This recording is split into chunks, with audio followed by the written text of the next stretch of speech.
त्रेता युग में एक बार बारिश के अभाव से अकाल पड़ा। तब कौशिक मुनि परिवार के लालन पालन के लिए अपना गृह स्थान छोड़कर अन्यत्र जाने के लिए अपनी पत्नी और पुत्रों के साथ चल दिए।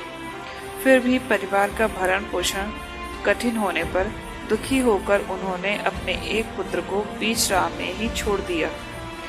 वह बालक भूख प्यास से रोने लगा। तभी उसने कुछ ही दूर पर एक पीपल का वृक्ष और जलकुंड देखा। उसने भूख शांत करने के लिए पीपल के पत्तों को खाया और कुंड का जल पीकर अपनी प्यास बुझाई। वह बालक प्रतिदिन इसी तरह पत्ते और पानी पीकर और तपस्या कर समय गुजारने लगा। तभी एक दिन वहां देवर्षि नारद पहुंचे। बालक ने उनको नमन किया। नारद मुनि विपरीत दशा में बालक की विनम्रता देखकर खुश हुए। उन्होंने तुरंत बालक का यथोचित संस्कार कर वेदों की शिक्षा दी। उन्होंने उसे ओम नमो भगवते वासुदेवाय की मंत्र दीक्षा भी दी। वह बालक नित्य भगवान विष्णु के मंत्र का जप कर तप करने लगा। नारद मुनि उस बालक के साथ ही रहे।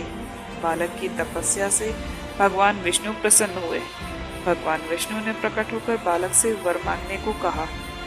बालक ने भगवान भक्ति का वर मांगा।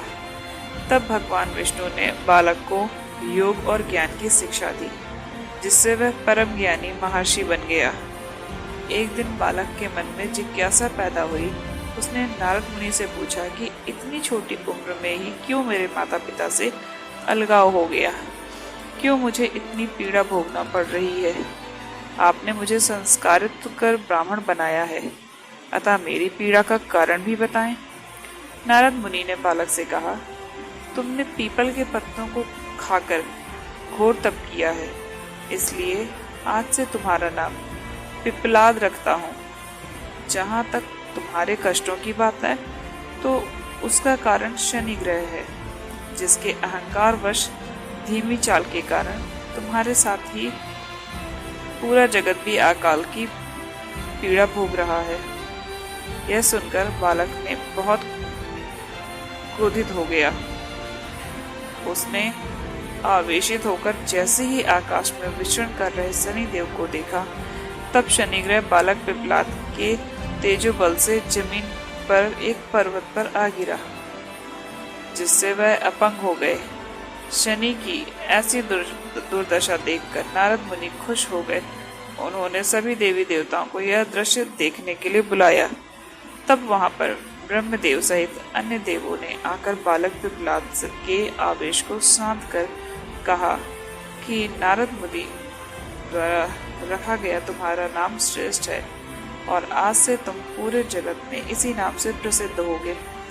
जो भी व्यक्ति शनिवार के दिन पिपलाद नाम का ध्यान कर पूरी श्रद्धा से भगवान से पूजा करेगा, उसको शनि ग्रह के कष्टों से छुटकारा मिलेगा और उनको संतान सुख भी प्राप्त होंगे।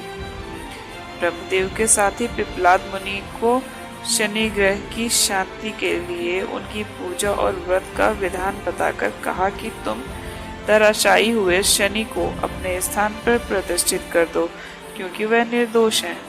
पिपलाद मुनि ने भी ब्रह्मदेव के आदेश का पालन किया और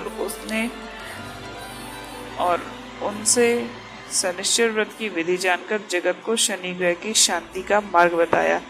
इसलिए शनि ग्रह की शांति के लिए शनिवार के दिन पीपल के वृक्ष के साथ ही शनि देव के पूजन की परंपरा है।